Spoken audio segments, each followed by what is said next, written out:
Hello, disc bulge എന്താന്ന് നോക്കിയാലോ.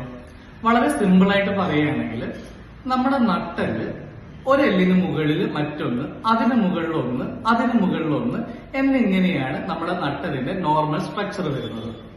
അപ്പം നമുക്ക് പല മൂവ്മെന്റുകളും വേണമല്ലോ. നമുക്ക് കുനിയണം, നിവരണം, അങ്ങനെ പല മൂവ്മെന്റുകളും വേണം. അപ്പം നമ്മൾ അങ്ങനെയൊക്കെ ചെയ്യുന്ന സമയത്ത് ഈ ഒന്നിന് മുകളിൽ ഒന്ന് എന്നുള്ള ലെവലിൽ അടുക്കിയിരിക്കുന്ന നട്ടലിന് ഫ്രിക്ഷൻ വരില്ലേ, അതായത് അതിങ്ങനെ ഒരയില്ലേ, അതിന്റെ സ്മൂത്ത് ആയിട്ടുള്ള മൂവ്മെന്റ് സാധ്യമല്ലല്ലോ. അപ്പം അതുകൊണ്ട് തന്നെ ഓരോ നട്ടല് കഴിയുമ്പോഴും അതിന്റെ ഇടയിൽ ഒരു ഷോക്ക് അബ്സോർബർ ആയിട്ട് വർക്ക് ചെയ്യുന്ന സ്മൂത്ത് ആയിട്ടുള്ള ജെല്ലി ലൈക്ക് മെറ്റീരിയൽ ആണ് ഈ ഡിസ്ക് എന്ന് പറയുന്നത്. ഓക്കെ, അത് എല്ലാ എല്ലുകൾക്കും ഇടയിലുണ്ട്. അപ്പം ഇതാണ് നോർമൽ നട്ടലിന്റെ സ്ട്രക്ചർ വരുന്നത്. ഒരു എല്ല് കഴിയുന്നു, ഒരു ഡിസ്ക് വരുന്നു, അതിന്റെ മേലെ മറ്റൊരു എല്ല്, അതിന്റെ ഉള്ളിലൊരു ഡിസ്ക്, പിന്നെ എല്ല്, അങ്ങനെയാണ് നോർമൽ ആയിട്ട് വരുന്നത്.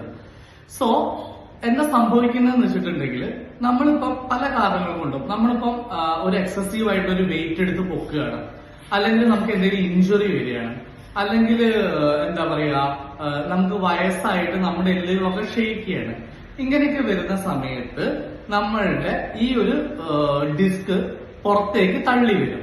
അങ്ങനെ തള്ളി വരുമ്പോൾ നമുക്ക് പല പ്രയാസങ്ങളും ഉണ്ടാവും. വേദന ഉണ്ടാവും, തരിപ്പ് ഉണ്ടാവും, അത് അസോസിയേറ്റഡ് ആയിട്ട് പല പ്രയാസങ്ങളും ഉണ്ടാവും. ഇങ്ങനെ നോർമലായിട്ട് ഒരെല്ലിന്റെ ഇടയിൽ ഡിസ്ക്, പിന്നെ മറ്റൊരെല്ല്, ഇങ്ങനെ നിൽക്കുന്ന ഈ ഒരു സ്ട്രക്ചറിൽ നിന്നും ആ ഒരു ഡിസ്ക് പുറത്തേക്ക് തള്ളി വരുന്നതിനെയാണ് ഡിസ്ക് ബൾജ് അല്ലെങ്കിൽ ഡിസ്ക് ലീക്ക് എന്ന് പറയുന്നത്. Thank you.